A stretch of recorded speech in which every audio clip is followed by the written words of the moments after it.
एकंदरीतच अमेरिकेच्या ओरलँडो शहरामध्ये एका लेस्बियन क्लबमध्ये हा हल्ला झाला आणि यामध्ये 50हून जास्त जणांचा बळी गेला आहे। आणि तसं जर बघितलं तर अमेरिकेवर जो 9/11चा दहशतवादी हल्ला झाला होता त्यानंतरचा अमेरिकेत झालेला ही मोठी दहशतवादी कार्यवाही किंवा घातपात म्हणावा लागेल। अमेरिकन जनतेने आतापर्यंत काही भयानक शूटआउट आणि तीही विमानतळ, रेल्वे स्थानक अशा गर्दीच्या ठिकाणी अनुभवली आहेत। प्रत्येक अनुभव क्रौर्याची सीमा दाखवणारा, पण तरीही ऑर्लँडोच्या पल्स या लेस्बियन नाईट क्लबमध्ये रविवारी झालेलं शूटआउट हे आधीपेक्षा वेगळं आणि जास्त भीषण आहे।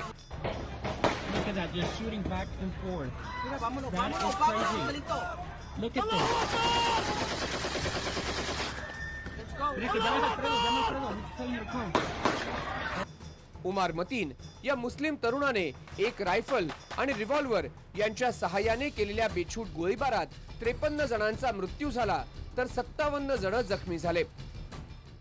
And that we are a united community and that what we saw last night does not reflect what we feel in our hearts and our souls here in Orange County.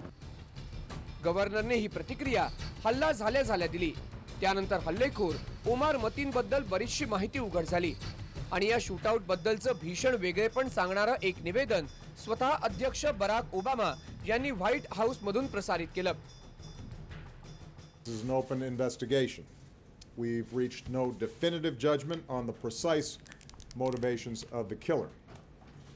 The FBI is appropriately investigating this as an act of terrorism, and I've directed that we must spare no effort to determine what, if any, inspiration or association this killer may have had with terrorist groups.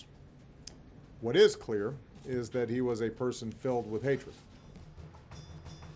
उमार हा आयसिसशी संबंधित होता असा संशय एफबीआयला आहे आणि स्वतः उमारने हल्ल्याआधी फोनवर एफबीआयला ही माहिती दिली होती।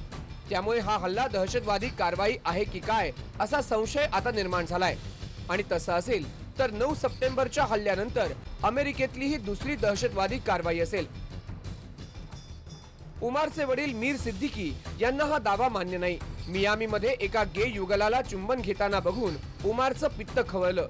तो दहशतवादी नाही असं त्यांनी मीडियाला सांगितलं। शिवाय त्यांच्या पहिल्या पत्नीने तो मानसिकदृष्ट्या अस्थिर असल्याचं म्हटलंय। पण Islamic State of Iraq and तेवानने मात्र या हल्ल्याची जबाबदारी स्वीकारली असल्याची माहिती मिळतेय। उमार हा आयसिलचा शिपाई होता असं या दहशतवादी गटाच्या एजन्सीने म्हटलंय। एफबीआयचा तपास अर्थात सुरू आहे आणि आज दिवसभरात त्यांच्याकडून अधिकृत घोषणा होणं अपेक्षित आहे। यापूर्वी दोनदा त्यांनी मतीनला ताब्यात घेऊन त्याची चौकशीही केली होती, पण दोन्ही वेळेला त्याला सोडून देण्यात आलं। एफबीआयची नजर आणखीन एका घटनेवर आहे। उमार गोळीबार ताजा असतानाच सांता मोनिकामध्ये एक तरुण परेडला विरोध करण्यासाठी हल्ल्याची तयारी करत असताना पोलिसांना सापडलाय। त्यामुळे या दोन तरुणांमध्ये आणि घटनांमध्ये काही साम्य आहे का याचा तपास देखील आता करावा लागणार आहे।